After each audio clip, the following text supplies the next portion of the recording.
Hello guys, welcome back to another episode. There is a message that I want to share with you guys, and the message reads like this. Hello, how are you? I have a confession that I want to make. I used my own wife in money-making rituals, and this is my story in detail. I grew up in a very poor rural area that was in the most remote part of our country. Life was not easy. When you would be walking around the village, you could even smell poverty itself. But I was someone who really thought that education was the key to success. Ever since I was a young boy, whenever we would have finished our classes, I would go to our school's library so that I can read, and I passed. After I had passed, that is when I came to the city. When I came to the city, I was attending this technical college. But when I was in the city, that is when reality showed me that I was nothing in this world. I came to the city with big dreams, and the city showed me that if you do not have money, you are nothing. My parents could not even afford to take me through college, so I had to drop out. When I dropped out, at first, I started working as a security guard, but I saw that this was not taking me anywhere. That is when I started working as a gardener. When I started working as a gardener, I then returned back home. When I returned back home, that is when I made love to my girlfriend, who later became my wife, and I returned back to the city with my wife. When I returned back to the city with my life actually even became more hard, and it will irritate me each and every time when I would come back home and I'll find that my wife will be busy praying. Instead of cooking me a meal, she will be praying instead. And I told her that this was just a waste of time, because growing up, I had watched my own mother praying and praying, attending our church in the village, but I had seen that church was just a way of stealing money from poor people. So I hated church so much that one day I actually shouted at my wife when I kept on complaining, telling her that this life that we were living, it was not going anywhere. So I had decided to take the hard choice. Before I could tell her what kind of a hard choice that I wanted to take, she just said, "Please let us pray, because everything is going to be okay. God is in control."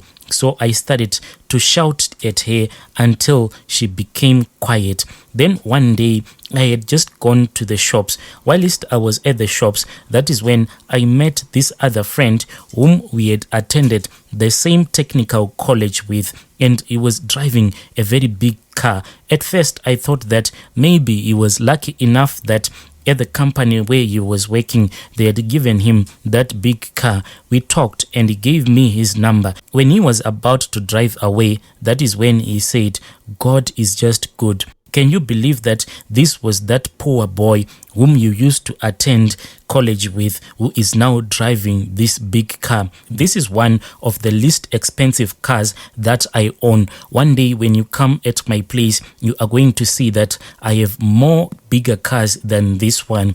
When I returned back home, I told my wife about my friend, but it seemed as if my wife, she was just that kind of a person who never believed that I was destined for anything good.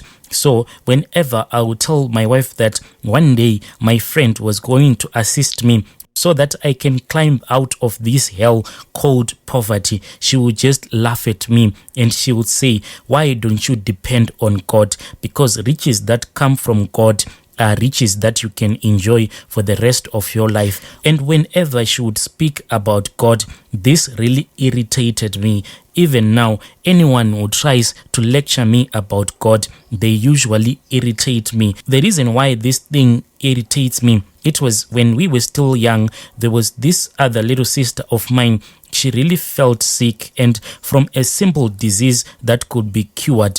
My mom prayed and prayed until my little sister died. If God indeed is a God of mercy and love, why didn't he come down from heaven so as to heal my little sister? But my mom kept on believing in this God that I know doesn't care for poor people. One day when I was busy mowing the lawn, that is when I saw that my friend, he was driving past the house that I was working as a gardener. I called out to him, then he immediately stopped. When he stopped, he told me that he had been looking for me. Since I didn't have a phone, there was no way for him to communicate with me. So he was driving around the suburb where I was working, so that thinking that maybe he will come across me. I was really happy. After we had spoken, he gave me some money and he told me that I should come and visit him. I told my wife. When I went indoors with the money, my wife was really excited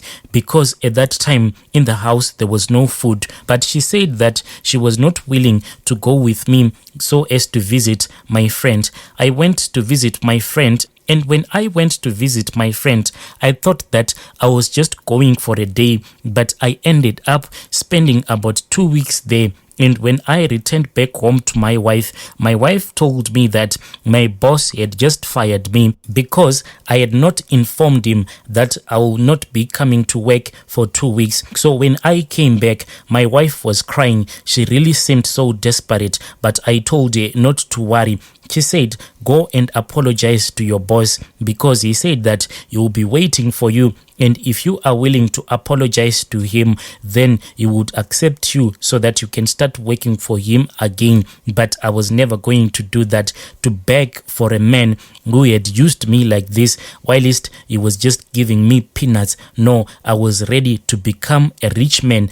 I told her to only pack a very small bag. My wife then asked me why, and I told her that I don't want the spirit of poverty to follow me. So my wife just packed a very small bag. Then we walked away, whilst my boss was just looking at me as he was confused. Me and my wife, we got onto the bus and we went to the house where my friend was staying. Then he told me that he was going to rent out another place for me. So he did. When I was staying at that place where my friend was renting out for me, he paid for the rentals for about 4 months. Then in the 5th month, that is when I went back to him and I told him that I was asking for money for rent, and he laughed and he said, so in your mind you think that I will continue to go to the river for you, catch a fish for you, prepare a meal for you, and feed you the fish that I would have caught at the river? No, I am going to teach you how to catch this fish on your own. He told me that I had to be strong in my heart. He told me that there are some money-making rituals that can be performed in this life. At that time, he was not very open with me. He didn't tell me what kind of rituals that I was supposed to perform. He only told me that he did those same rituals and they were not scary at all. So me and him, one day, we went to visit his priest and he was accompanied by 6 other men. When I looked at all of those men that were accompanying us to that priest, all of them, they were rich men. When we entered into that room where I was supposed to be initiated, a priest came and he stood before me. We were given candles with different colors according to the rank, and my friend, he had the top rank because he was holding a red candle. After the rituals, I was given $100 so as to give my wife.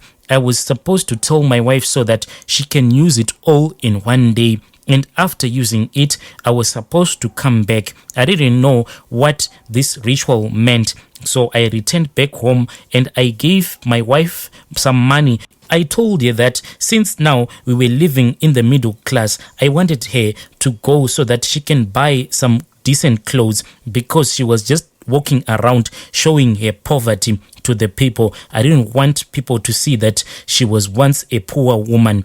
And she never asked me anything. She rushed to the shops, then she spent all that money. The next day, I then told my wife that my friend had told me that I should come to his place because he wanted to go with me to this other company that belonged to his personal friend for an interview. When I arrived at my friend's house, the priest and those men, they were already waiting for us. I was then given an instruction on how to call my wife so that she can appear before me spiritually. After my wife's spirit had appeared before me, that is when I was told to ask her if she had used all the money that I had given her. She then told me that indeed she had used all of that money. That is when I told her that if you have used all of that money, then it means that you have used up all the years that you were supposed to live. Therefore, you have to die. That is how my wife died. But physically, the way that she died, she just felt this urge to rush to the shops. When she got out of the house, that is when she was hit by the car. The driver who caused the accident was never caught. It was just a hit and run. We organized the funeral like I had been instructed. I was not supposed to allow my wife's relatives to take her body back to the village. I lied to them that I didn't have any money since we all came from poor backgrounds. If I was not going to assist the relatives so as to carry a body from the city, traveling all the way back to our village, there was no one who was going to assist them. And indeed, there was no one who assisted them. So we ended up having the funeral in the city. The reason why I was told not to allow her body to be buried in the village, it was because this ritual, I have to keep on performing it here and there. I am supposed to go back to my wife's grave so as to take some soil. And when I take that soil, I have to go and give it to that chief priest. Dear listeners, right there was a message that I received. It was forwarded to me by one of our admins.